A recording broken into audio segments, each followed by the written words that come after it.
I was on the road to my daughter's house, expecting nothing more than a simple family dinner, when my phone buzzed with a message that stopped me cold.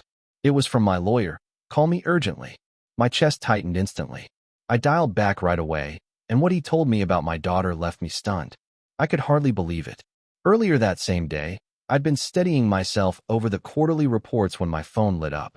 David Thorne's name flashed across the screen with a short, sharp text. Call me immediately. Emergency. It's about Clara. My pen slipped right out of my fingers. In 3 decades of building Patterson Tech from nothing, I had never once seen David, my most level-headed advisor, write the word emergency about my family. I didn't hesitate. I hit call before the screen even dimmed. When he picked up, his voice was all steel and precision. "WY, I need to warn you. Clara filed a lawsuit. She's trying to have you declared incompetent to run Patterson Tech." The words hit me like an ice bath. "What? That's impossible. She's my daughter." "She's not acting alone," he said. "She's lined up a group of shareholders. They're claiming you've lost your edge, emotional instability." I collapsed into my chair, staring blankly through the wall of glass. Seattle's skyline, the same view I'd studied for decades while building this company, blurred before me. And I'd built it for her. My voice cracked. "How much time do we have?" "1 week. The hearing is scheduled. We need to act immediately." "A week?" My mouth went dry. "She's been planning this for months, hasn't she?" David didn't sugarcoat it. "The documentation is thick. Financial records that make your decisions look reckless. Testimonies from board meetings." I shot up and started pacing the office, rain running down the glass like tears I couldn't let out. "What kind of testimonies?" "Allegations of outbursts. Strategic missteps. They're painting you as a man slipping out of control." "That's absurd," I barked. But even as the words left my lips, doubt pricked at me. Had I been too passionate, too stubborn in defending old ways? "I know it's absurd," David said carefully. "But WY, they've got papers. A lot of them."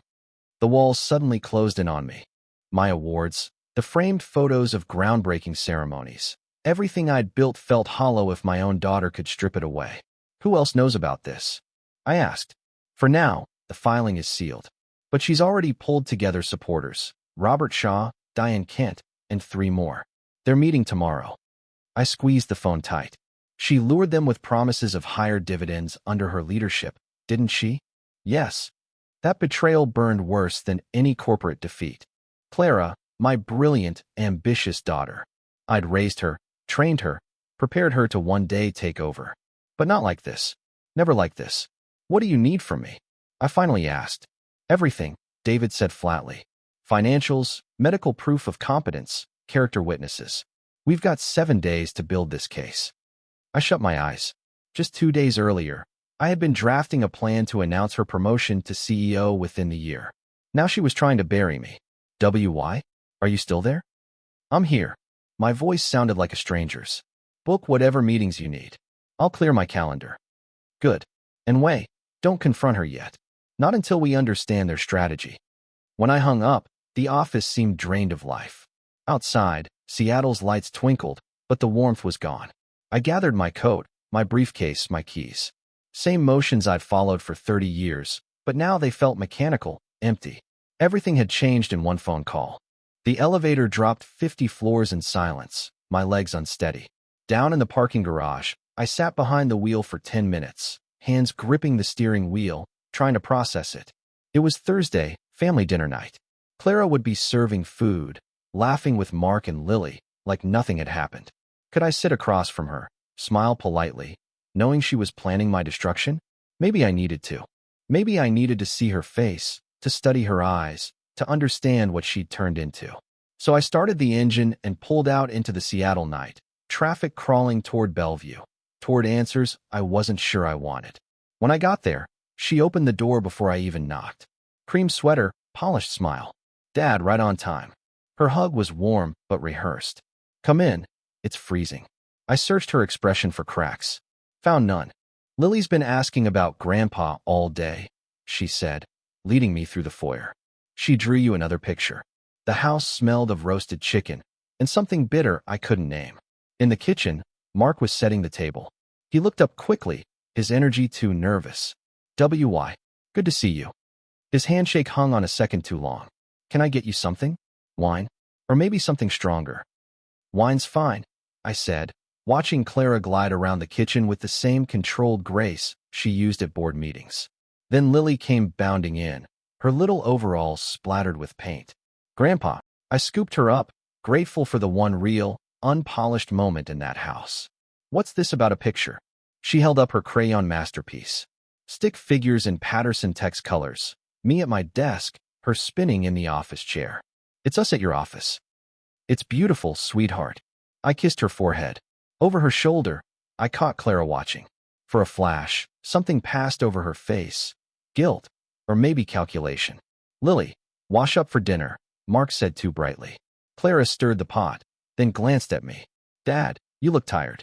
Maybe you should rest more. It was a test. I met her eyes. Work keeps me sharp. How's finance these days? Her spoon froze midair. Let's not talk about work at dinner. Since when? You usually love chewing over projections. Not tonight, she said firmly, turning back to the stove. Family time is sacred. Sacred. Once, loyalty had been sacred too. Mark jumped in. Lily drew that picture in art class. She's been talking about visiting the office again. Maybe next week, I said, the thought twisting. Would I even have an office next week? Lily climbed into her booster seat. Grandpa, tell the story about the first computer. Which one, sweetheart? The garage. When you built the company. I looked at Clara as she carved chicken with surgical precision. That was before your mom was born. All we had were ideas and determination. And Grandma Helen helped. Lily chimed in. The knife stopped. Clara's shoulders tightened. Yes, I said softly. Grandma Helen helped with everything. The silence dragged on until Mark broke it with some soft classical music, the sort of background sound chosen because it felt neutral and safe. Dinner moved forward with a forced sense of normal. Lily carried the conversation with stories from preschool. Mark filled in details about his new architectural project. Clara kept her questions polite but pointed. My health, my sleep, whether I was eating properly. Every word felt less like care and more like a quiet investigation. The chicken's excellent, I said finally. Mom's recipe. Clara's reply came sharp-edged. She always believed cooking was about love, not perfection. A comment meant to sting. Helen used to say that, usually while urging me to spend less time at the office. She had been right about many things. She was wise. Yes, she was. Clara's fork tapped against her plate, her way of saying she knew how to set her priorities straight. The judgment sat heavy in the air. Lily looked from her mother to me, her little voice breaking the tension. Grandpa, why are you sad? Out of the mouths of children, the truth always slips out. I'm not sad, sweetheart, I told her gently. Just thinking. About what? She asked. About how much I love family dinners like this. Clara's eyes caught mine across the table. For a split second, I saw the little girl who once waited at the window for me to come home from work. But the look vanished as quickly as it appeared. More wine. Mark offered, already reaching for the bottle before I could answer. The evening limped forward. Dessert, coffee, Lily proudly showing off her new drawings. All the usual family rituals wrapped around a betrayal they thought I couldn't see. At 8:15, I pushed back my chair. Thank you for dinner. As always, it was perfect. Clara walked me to the door. Dad, are you really okay? You seem different tonight. I searched her face. The concern looked genuine. Maybe she even believed it herself, that this was all for my own good. I'm fine, sweetheart, I said. Just reflecting on what Patterson means to me, and to our family. Something flickered across her expression then, her guard snapping back into place. Drive safe. The roads are slick tonight. I kissed her cheek. She didn't resist, but she didn't lean into it either. Good night, Clara. Good night, Dad. The door shut behind me with a soft click. I stood on the front steps as rain began falling again. Through the window, I saw her moving with cool efficiency, clearing dishes, already planning my undoing. I parked overlooking Lake Union, the city lights trembling across black water. My hands shook as I called David. Well, he asked. How did dinner go? Like theater, I said. She knows how to act concerned while cutting me apart behind the curtain. Rain hammered the windshield. Tell me everything. She's been preparing this for 6 months. She's got records of supposed emotional outbursts in meetings. What outbursts? I've always controlled myself. The Anderson acquisition meeting, when you shot down their insulting offer. She says you raised your voice, documented it as irrational anger that threatened relationships. I remembered that meeting clearly. I had been passionate, not angry. There's a difference. What else? She's flagged financial decisions, calling them sentimental instead of strategic. The partnership with Helen's foundation, the employee retention programs. Anything that cost money without immediate profit. My throat tightened. Those were good decisions. I know, but she's painting them as emotional indulgences, not business choices. I started the engine, needing movement to fight the weight pressing down on me. What's her timeline? Hearing next Friday. If she wins, she gets temporary control while you undergo a psychological evaluation. And if I refuse? Then shareholders can vote you out. She's gathered enough support. I drove through Seattle's empty streets, trying to take in the full scale of her betrayal. It wasn't just about me. It was about dismantling everything I had built with careful precision. At home, I climbed to my study. 30 years of memories filled the walls, awards, photographs, the relics of a successful life. I opened my safe and pulled out Helen's letters, the ones she wrote in her final months when she knew her time was short. She had tried to warn me. We need your attention more than the company does. She thinks you don't love her. I had brushed it off back then. Clara was thriving, strong, independent. How could she question my love? But it seemed her doubt had rotted into something far darker. I found the folder labeled Clara, school records, report cards, photos from company events where she stood proudly at my side. When had that pride soured into resentment? My computer chimed. An encrypted email from David. I opened it to find the legal documents. Clara's formal complaint. Thick with accusations and medical evaluations. Subject displays increasing emotional volatility and clings to outdated practices. Refusal to adapt suggests diminished cognitive flexibility, consistent with early-stage dementia or depression following spousal loss. Depression following spousal loss. They were twisting Helen's death into proof I was unfit. My grief turned into a weapon against me. I poured a heavy glass of scotch and kept reading. Character witnesses lined up to question my judgment. Analysts ready to argue my decisions were driven by sentiment. Medical experts prepared to declare I needed intervention. It was a total character assassination, wrapped neatly as concern for my well-being. Brilliant. Ruthless. Painful. By 1 a.m. I closed the laptop and sat in the dark. Rain rattled against the windows. The house felt cavernous, empty. Helen's photograph watched me from the desk. She had seen this coming. She had tried to warn me. She doesn't understand why you love the company more than her. But she was wrong. I hadn't loved Patterson more. I had built it for her, for our family's future. Every late night, every missed dinner, every sacrifice had been an expression of love, even if I'd failed to make that clear. I hadn't spoken her language. And now Clara was speaking her own, the language of corporate war, and she spoke it fluently. I opened my phone and began jotting notes. Names of allies, possible strategies, ways to prove my competence and tear apart her case. If Clara wanted war, I'd give it to her. She'd forgotten who taught her to fight in the first place. I hadn't built Patterson by surrendering. I had built it by outthinking opponents. Dawn was still hours away, but strategy was already taking shape. My daughter had declared war on everything I was, everything I had built. It was time to remind her where she learned her ruthless streak. The elevator rose steadily toward Paul's floor. My briefcase, heavy with 2 weeks of evidence, pressed against my leg. Enough of playing defense. Paul Jennings's corner office sat 3 floors beneath mine in the same building, same view of Lake Union, but through a very different lens. His assistant waved me in. "He's expecting you, Mr. Patterson." Paul glanced up from a stack of quarterly projections, glasses balanced low on his nose. 60 years of friendship lived in those steady blue eyes. "WY," he said, smiling faintly. "Perfect timing. I was just reviewing numbers we should talk about."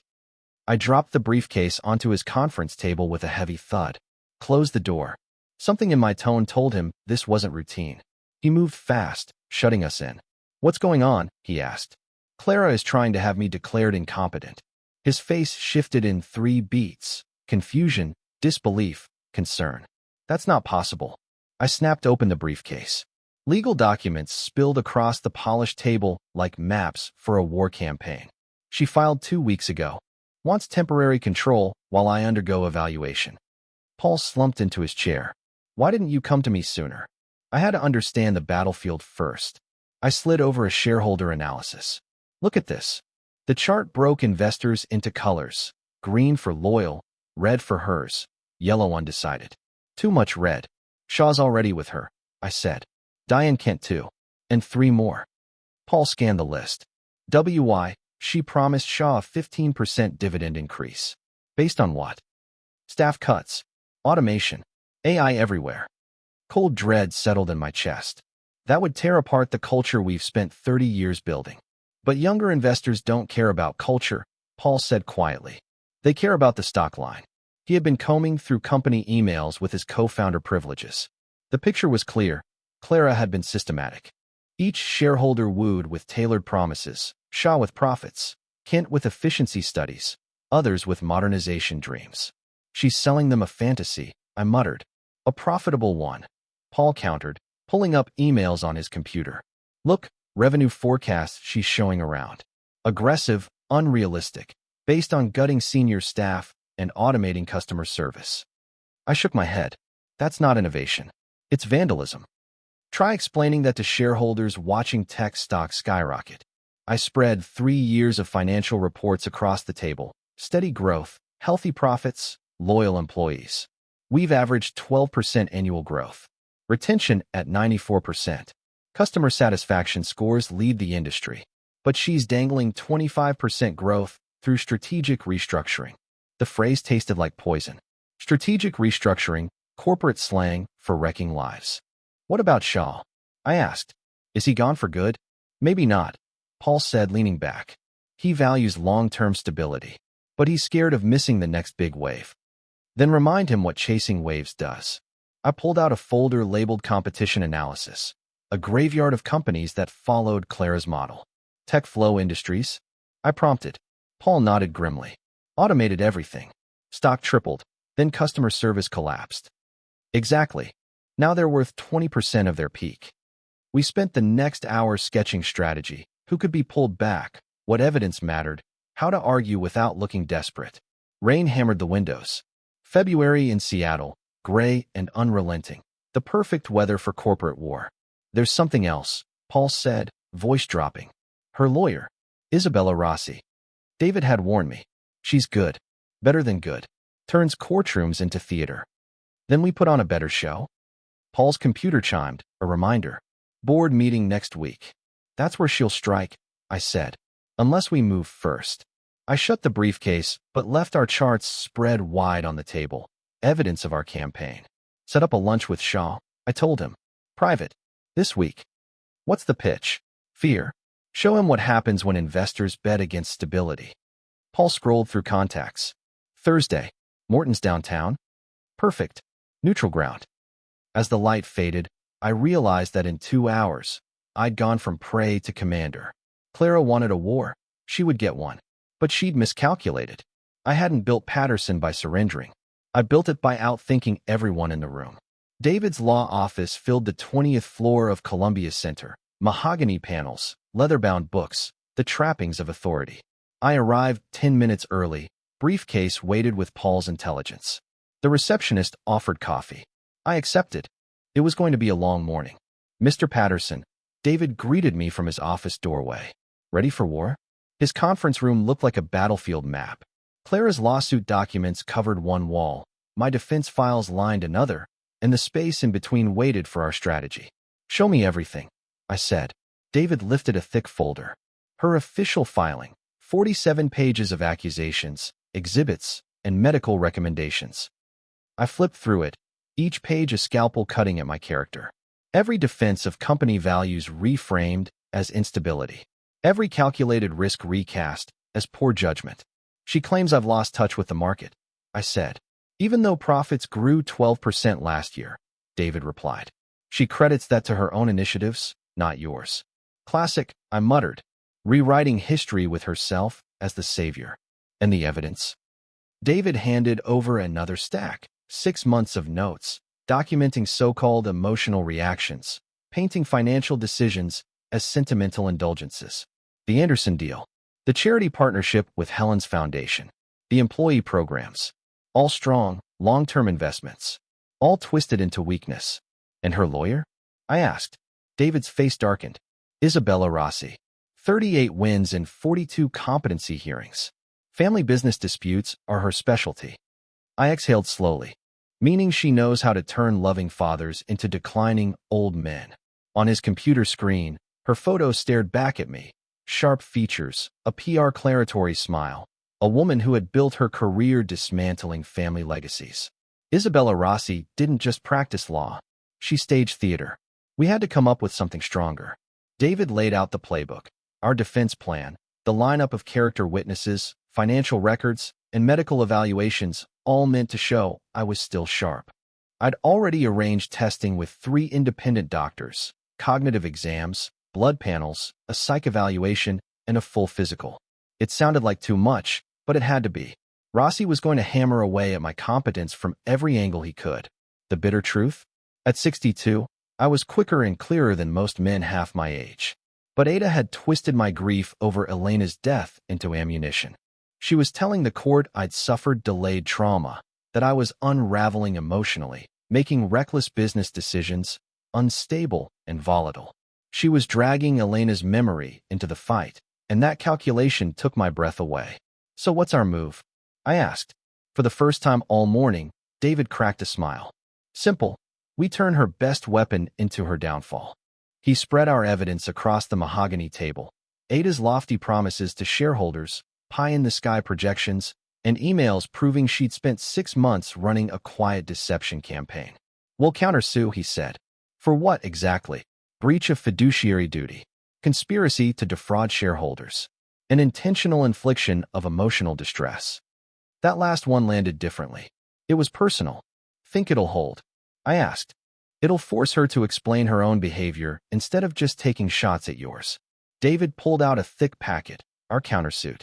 23 pages of accusations wrapped neatly in corporate language. She's going to lose it, he added. Good, I said. People make mistakes when they're angry. I signed with steady hands. No shaking this time. Just a cold, hard determination. When do we file? Today. Rossi will have it on his desk by 5. Outside, the drizzle had turned into sleet. February in Seattle had teeth, the kind of weather that matched a legal war. One last thing, David said. Hearing date set for March 15th. 3 weeks. I did the math. 3 weeks was enough to gather witnesses, if we hustled. Right then, a knock on the door. David's assistant poked her head in. Excuse me. Mr. Jennings is here for the 11:30. Paul walked in, carrying his own briefcase. Our circle was widening. Gentlemen, he said, time to save the company. The 3 of us stood around the table, staring at the paper trail of betrayal spread across the polished wood. She wants legal games? I said. Fine. Now she'll learn the rules. Beyond the windows, the Seattle skyline was swallowed by mist. But in that room, everything was suddenly sharp. War had officially begun. Lines were drawn. And it was time to remind my daughter who taught her how to fight. I showed up 15 minutes early at the cafe and picked a seat by the window overlooking the market's chaos.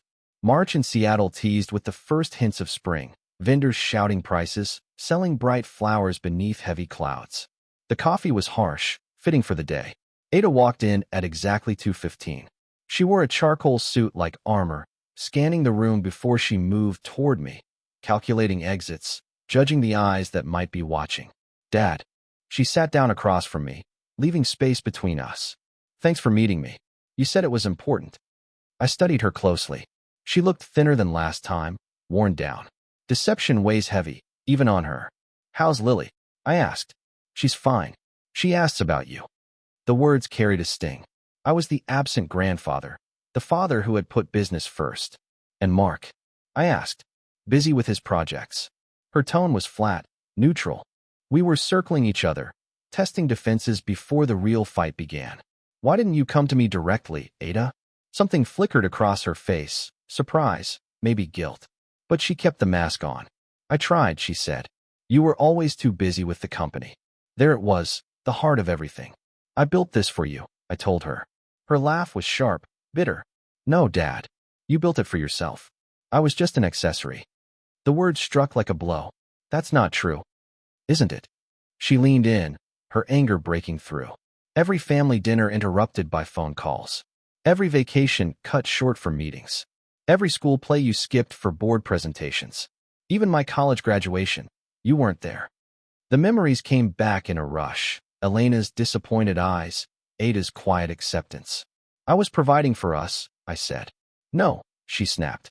You were feeding your ego. The silence after that was heavy. Outside, the market carried on as usual, while inside we sat dissecting 3.5 decades of pain. I want to modernize this company, she said, and you block every initiative. I want to protect what works. What works? Her voice rose. We're behind, Dad. Tech firms are miles ahead. Our systems are old. Our methods are dying. I shook my head. Those methods built something that lasted. Something that's dying, she repeated. She pulled out her phone, flipping through graphs that painted Patterson Tech as a fossil. Automation could boost efficiency 40%. AI could slash costs. Remote work could grow our reach globally. And erase half the jobs in the process, I said.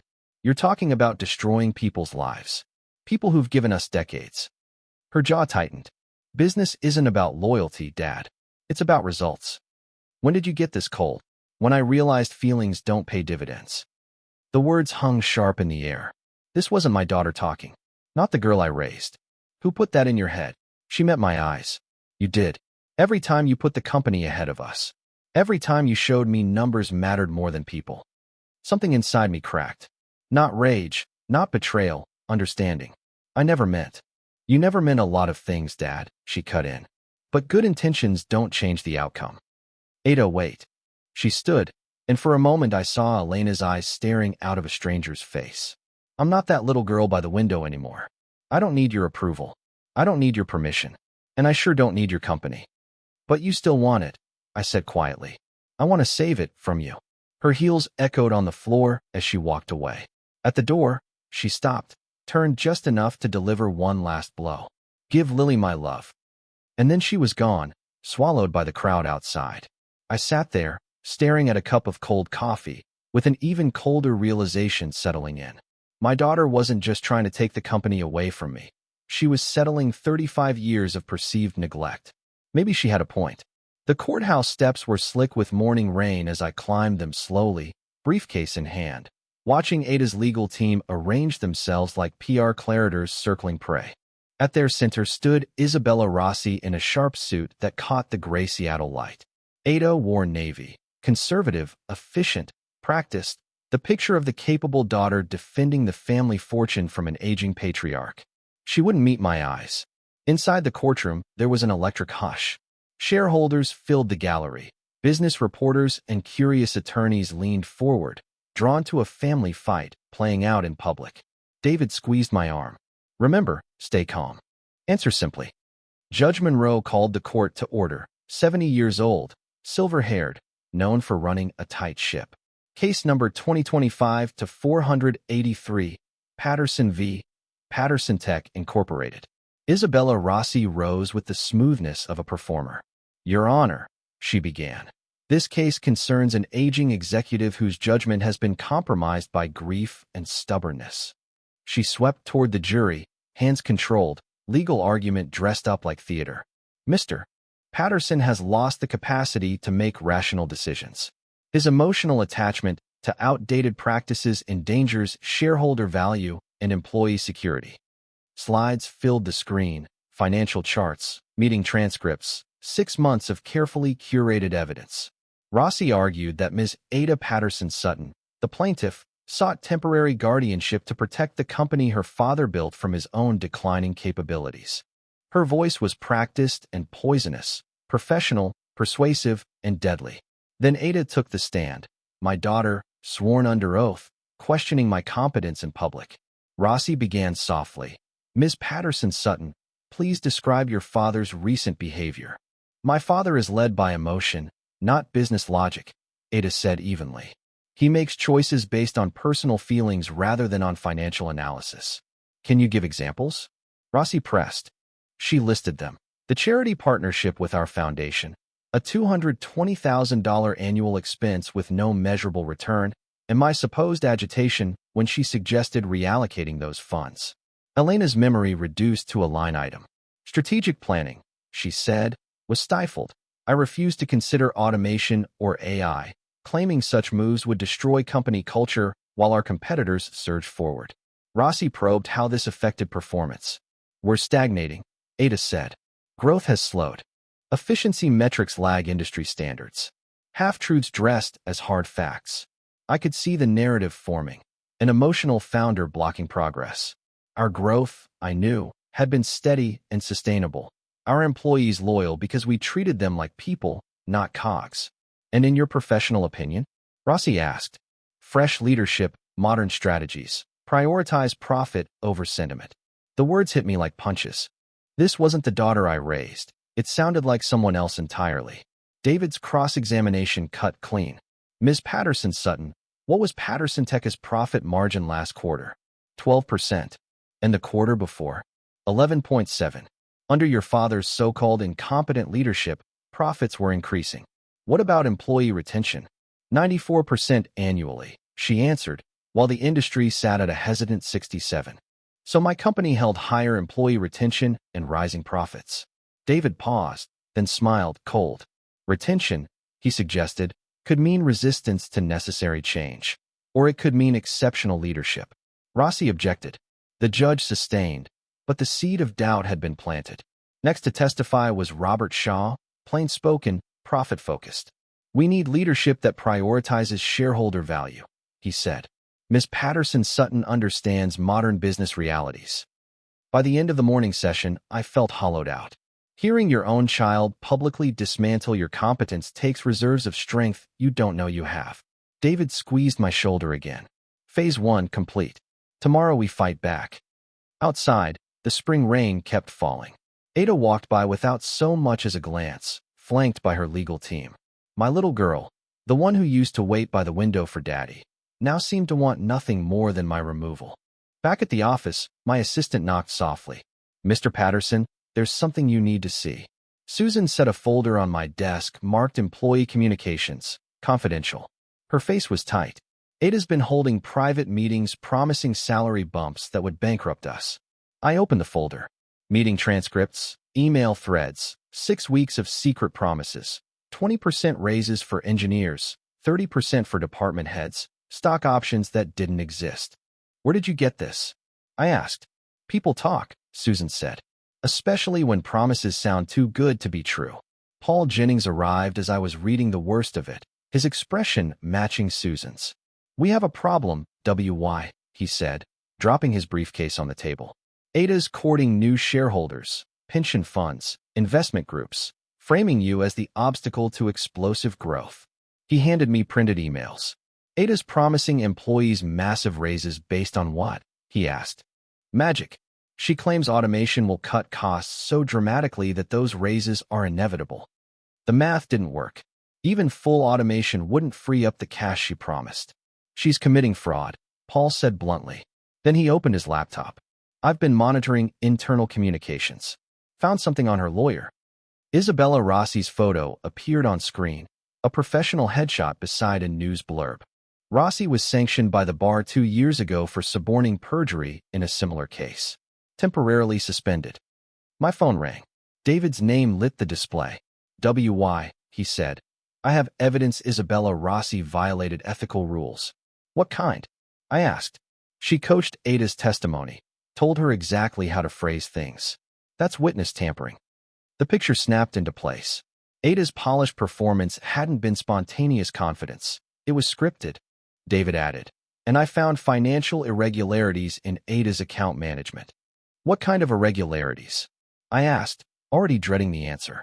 She moved funds between accounts without your consent, on 3 separate occasions. The total came to $895,000. The number hit me like a bucket of ice water. For what? Legal fees, consultants, and the cost of her takeover campaign. I looked at Paul. His expression said he was absorbing it just as much as I was. That's embezzlement, I said. Technically, unauthorized use of corporate funds, Paul corrected. But yes, it's criminal. He leaned in, eyes sharp. This could completely change the direction of the case. More than change it, I said. This could destroy her. The bitter irony wasn't lost on me. My daughter had set out to prove my incompetence, and ended up committing her own criminal stupidity. I moved to the window and stared at the Seattle skyline, the city where I'd built everything, where Elena had lived and died, where our family had grown and now fractured. David, how do we present this? Carefully, he said. We want competent, not vindictive. And Rossi's ethics violations? I'll file with the bar, David said. Present it to the judge at the same time. Paul was already sorting documents across my conference table, financial records, employee communications, email chains detailing Ada's deception. The key is timing, I said. Next hearing's Monday. Rossi will expect a defensive stance. Instead, we hit first.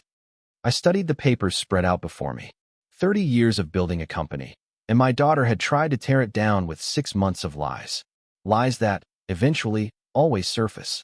Schedule a prep session with our character witnesses. I want them ready for aggressive cross-examination. Paul nodded. Done. Diane from accounting, David from engineering. They'll testify to your competence and her deceptions. And the employees she promised raises to? Most are confused. They trusted her, but the math doesn't add up. The late afternoon sun slanted through my office windows. April in Seattle could be beautiful once the rain stopped. I'll head home early, I said. Plan our presentation tonight. Paul gathered his documents. We've got enough ammo to sink a battleship. Let's just make sure we aim straight. After they left, I sat alone. The silence felt different now, not empty, focused. Tomorrow, we'd remind everyone who built Patterson Tech and why it deserved better than my daughter's desperate ambitions. Courtroom tension was electric the next day. Ada sat beside Rossi, still confident from yesterday's performance. They hadn't seen what was coming. Judge Monroe called the court to order. Mr. Thorne, you may present additional evidence. David rose slowly, deliberately, a PR clarator sizing up wounded prey. Your Honor, the plaintiff conducted unauthorized financial operations. Rossi shot up. Objection. This is beyond the scope. Overruled. Continue, Mr. Thorne. David approached the evidence table like a surgeon choosing instruments. During discovery, we found 3 unauthorized transfers from corporate accounts. Total, $895,000. The number echoed through the courtroom.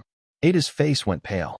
These funds financed Ms. Patterson Sutton's legal campaign against her father without board approval, without documentation, and without authorization. David continued, projecting bank statements on the screen with dates, amounts, and recipient accounts. This constitutes embezzlement. Rossi scrambled. Your Honor, these accusations are desperate attempts to discredit my client. Desperate?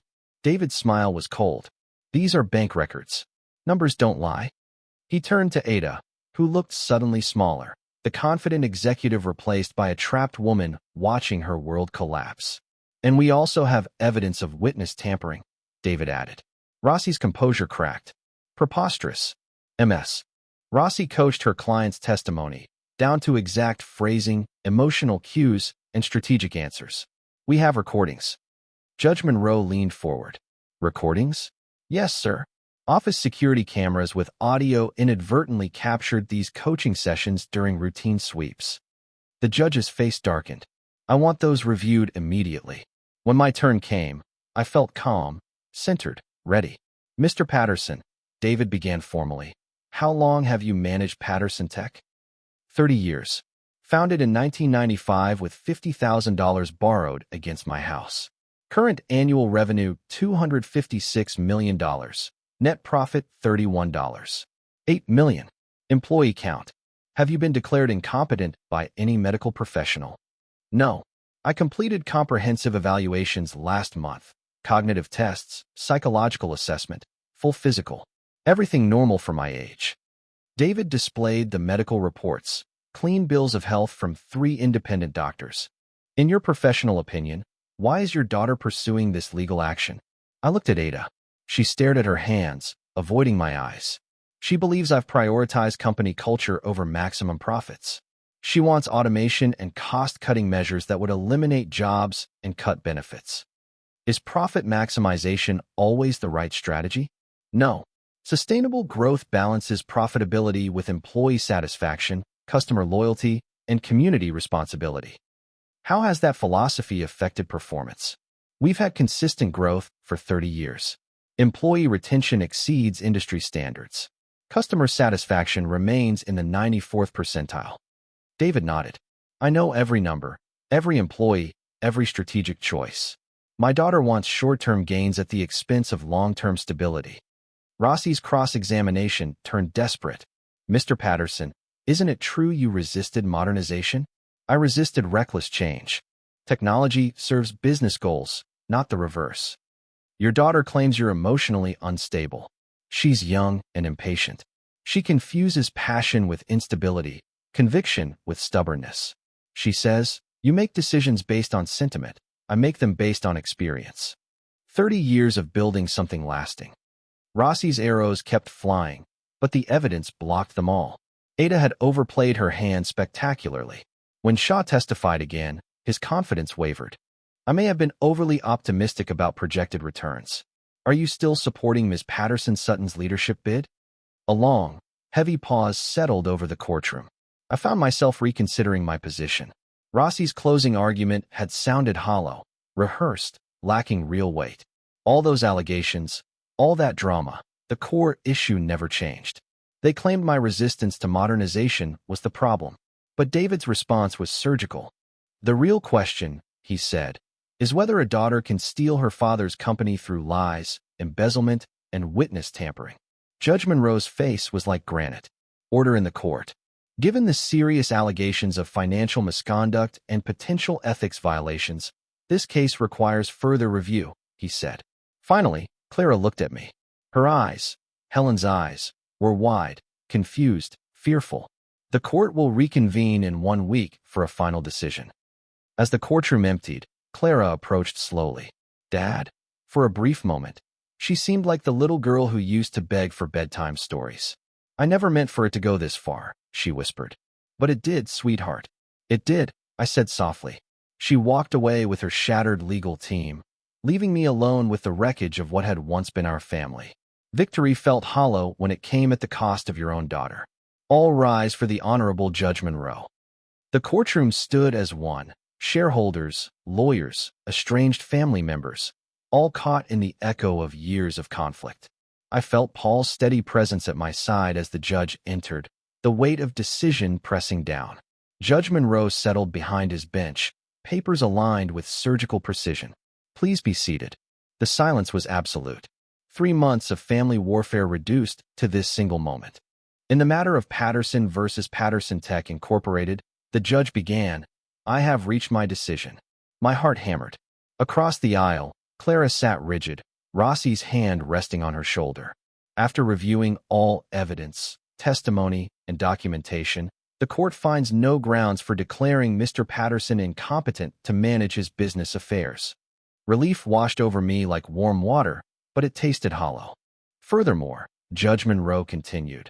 The evidence of financial irregularities and potential witness tampering raises serious concerns about the plaintiff's conduct. Clara's shoulders slumped. The fight had drained from her entirely. The case is dismissed. Mr. Patterson retains full control of Patterson Tech Corporation. Paul leaned in. Justice has prevailed. But justice felt cold when it meant destroying your daughter. David shook my hand professionally. Congratulations, W.Y. Your competency has been vindicated. Vindicated, I thought, tasting the word. Bitter. Across the courtroom, Robert Shaw approached, opportunistic as ever. Mr. Patterson, I want to express my full confidence in your continued leadership. Yesterday, he had backed Ada's rebellion. Today, he was loyal to me again. Of course, Robert. Business as usual, I said. Isabella Rossi gathered her papers with mechanical precision. Her career had taken a serious hit. Clara sat motionless, staring at her hands. Reporters scribbled, shareholders whispered. Normal life resumed after watching a family fracture itself. And I couldn't move. Victory should have felt sweeter. Paul touched my arm. You did what you had to do. Did I? I asked quietly. Or did I just prove Clara right about my priorities? You protected what we built. The company is safe, your reputation intact, shareholders reassured. Everything I had fought for remained intact, except my relationship with my daughter. Ada stood slowly, gathering her purse. Mark waited at the courtroom doors, relief evident on his face. The ordeal was over for him. But she looked small, defeated, hollowed out. I surprised even myself. Ada, I said gently. She turned, eyes red-rimmed but dry. Dad, this doesn't have to be the end of our story. Something flickered in her expression, hope, fear intertwined. I lost everything, she whispered. No, I said firmly. You only lost a battle, not the war with life.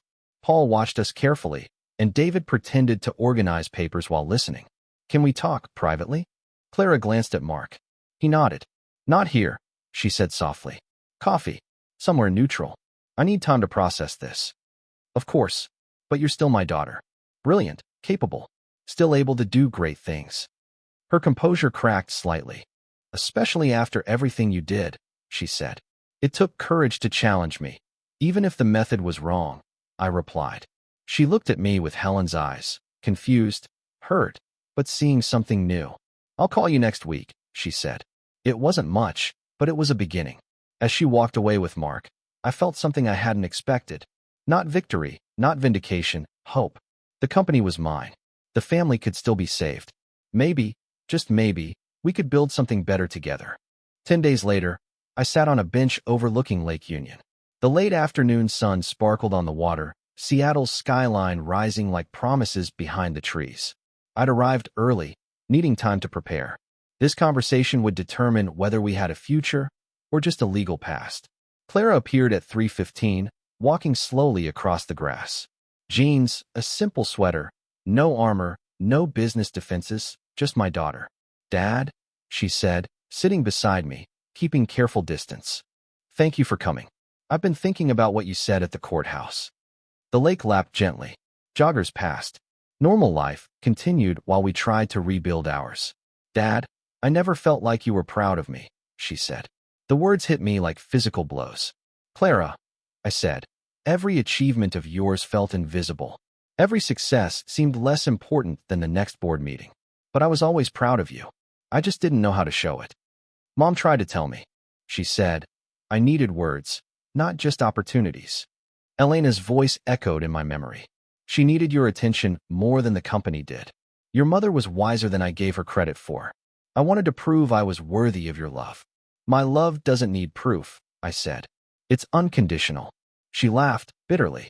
Then why did it feel conditional? Why did every conversation become about work? Why was the company always more important? I stared at the water, watching sailboats glide toward the harbor.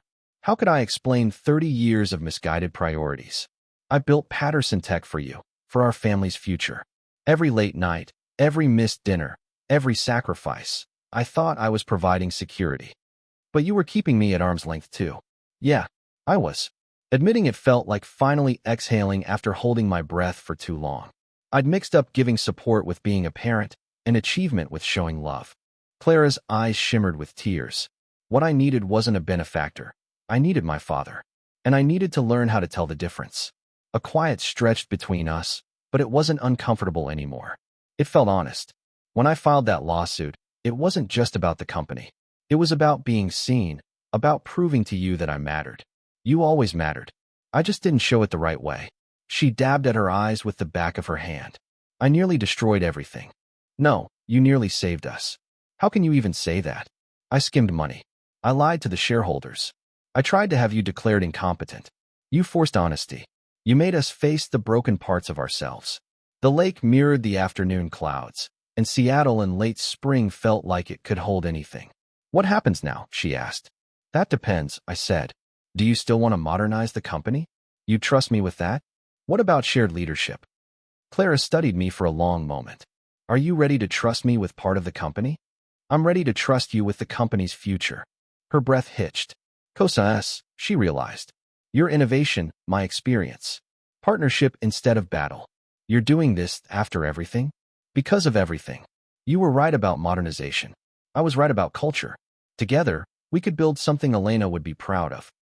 Clara started pacing along the water's edge, and I watched her, noticing Elena's careful thought in every movement. Full partnership, equal authority, shared responsibility, father-daughter, leadership team. She turned back. What about the board? Paul's already on board. The shareholders want growth and stability. We can give them both. And the employees, they'll respect the Patterson name. Both of us. She walked back and sat closer this time. I have conditions. Name them. Full transparency. No decision without consultation. Modern tech implementation.